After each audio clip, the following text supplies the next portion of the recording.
तर उच्च न्यायालयाच्या नागपूर खंडपीठानं राज्य निवडणूक आयोगाला सर्व नगरपरिषद आणि नगरपंचायतींच्या निवडणुकांचा निकाल हा एकाच दिवशी म्हणजे 21 डिसेंबरला जाहीर करण्याचे निर्देश दिले।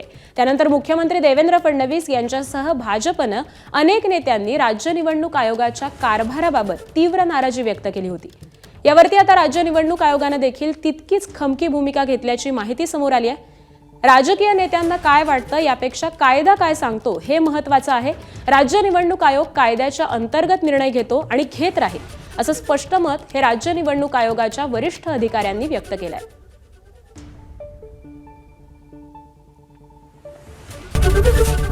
एबीपी माझा, उघडा डोळे बघा नीट।